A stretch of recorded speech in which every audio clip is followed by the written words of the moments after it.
اور پانی کو، یہ دونوں چیزوں کو اللہ تعالیٰ نے انکار کرنے والوں کے لیے اب حرام کر دیا۔ آپ دنیا میں بہت مل گیا تو کو، دنیا میں بہت سیراب ہو کر اللہ کی نعمتوں کو ناشکری کے ساتھ استعمال کرے۔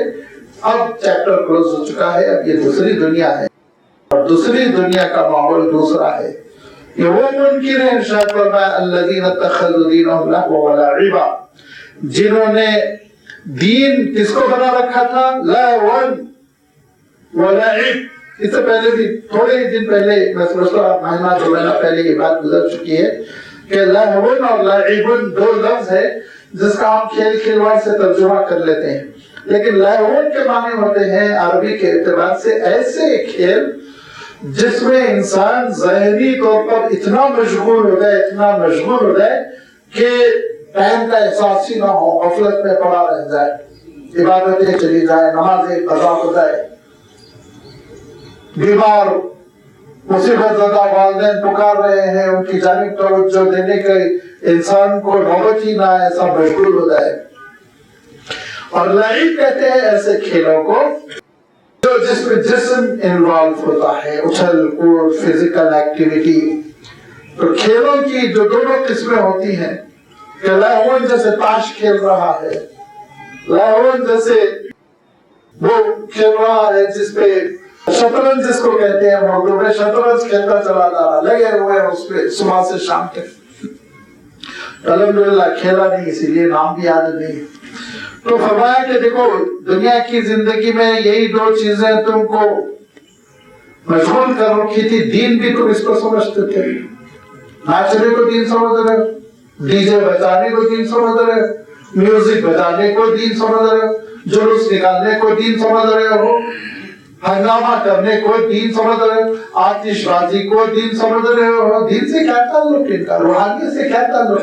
عقل سے کام لو نا، جس روحانیت کی تم بات کر رہے ہو، روحانیت تو غلط طریقے بھی سے ہو، ٹھیک ہے، تب بھی مالک کو یاد کرنے کا نام ہوگی، یہ غفلت ہوگا نا کہ کسی کو بیچارے کو پانی میں ٹھکانے لگا کہ شراب پی کے گھر واپس ہو رہے، یہ دین ہے؟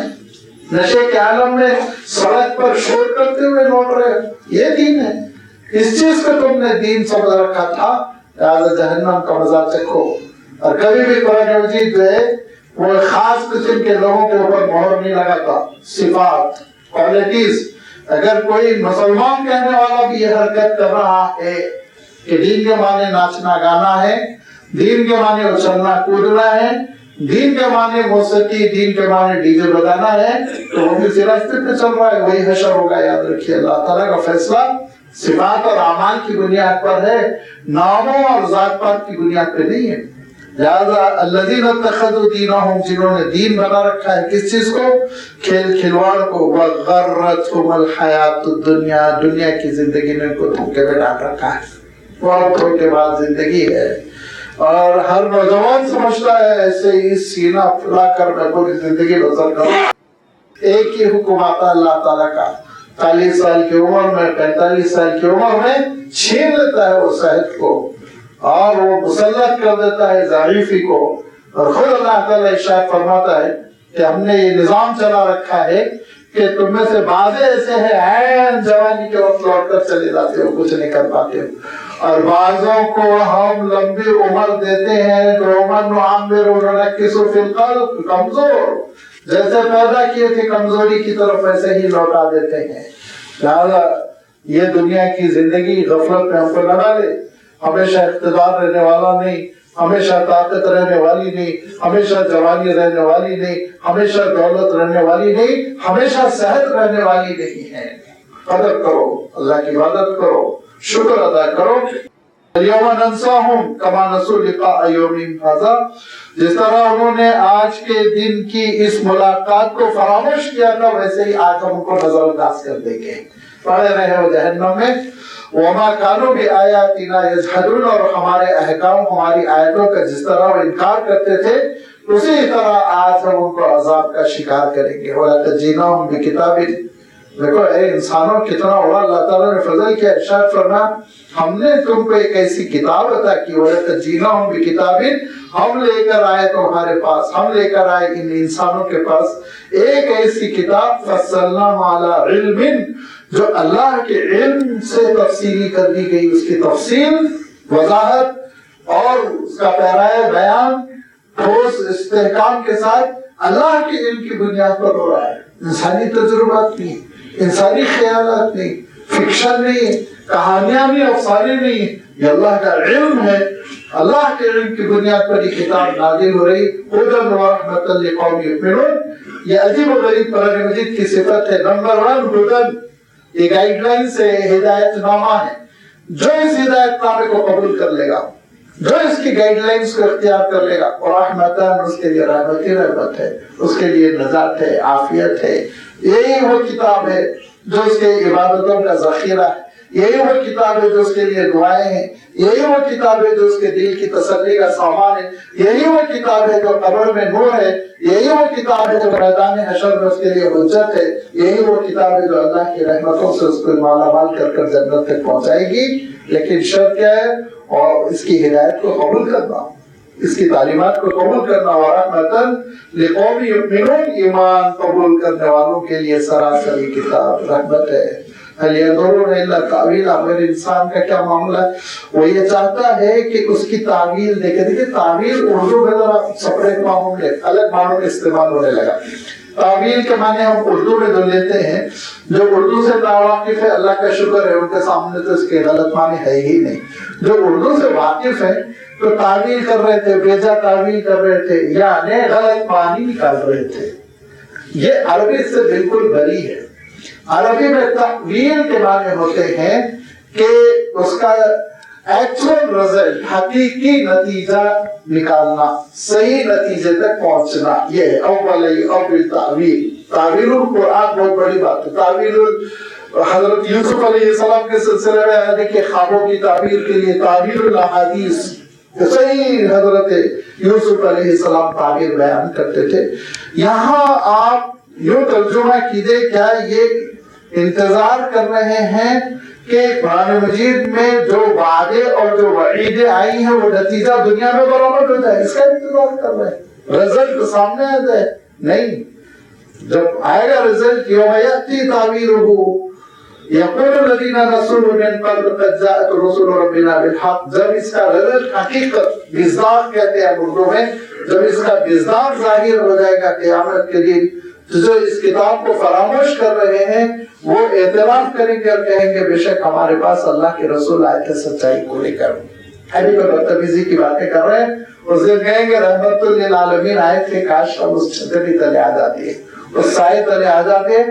فَهَلْ لَنَا مِن شُفَعَاءَ فَيَشْفَعُوا لَنَا، درخواست کریں گے کہ ہے کوئی سفارشی جو سفارش کرے، کام بنا دے ہمارے سلسلے میں، دو لفظ کہہ دے جس کی وجہ سے عذاب سے ہم بچ جائیں، اور فَنَعْمَلَ غَيْرَ الَّذِي كُنَّا نَعْمَلْ، یا پھر اللہ ایک اور زندگی دے دیجئے اور ہم جائیں گے اور وہ کر کر آئیں گے جو ہم نہیں کیے تھے، بڑی نیکیاں، نماز، روزہ، زکوٰۃ، پابندی، شریعت، دین، تقویٰ، سب پر ہم عمل کر کے دوبارہ آئیں گے۔ لیکن فرمائے گا اللہ تعالیٰ نے دوبارہ اپنی زندگی کا کوئی مہلت اب نہیں ہے، آخرت کے بعد مہلت نہیں ہے۔ اللہ تعالیٰ ارشاد فرماتا ہے آخرت نہ وہاں معذرت کا وقت رہ جائے گا، نہ وہاں مہلت کا وقت رہ جائے گا، قصہ ختم، دونوں چیزیں ختم۔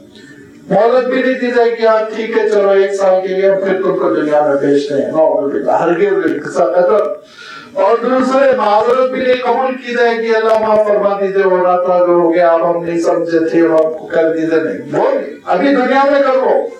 دنیا میں ہر معذرت اللہ تعالیٰ قبول کرنے کے لیے تیار ہے، اور ہر معذرت پر اللہ تعالیٰ تم کو معاف کرنے کے لیے تیار ہے۔ ان اللہ عفو یحب العفو، وہ سارے گناہوں کو معاف کرنے پر قادر ہے۔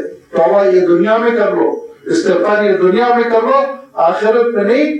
یہ پوری دنیا کی زندگی جو اللہ تعالیٰ نے عنایت فرمائی، کسی کو 70 سال، کسی کو 80 سال، کسی کو 90 سال نافرمانی میں انہوں نے گزاری، کفر میں انہوں نے گزاری۔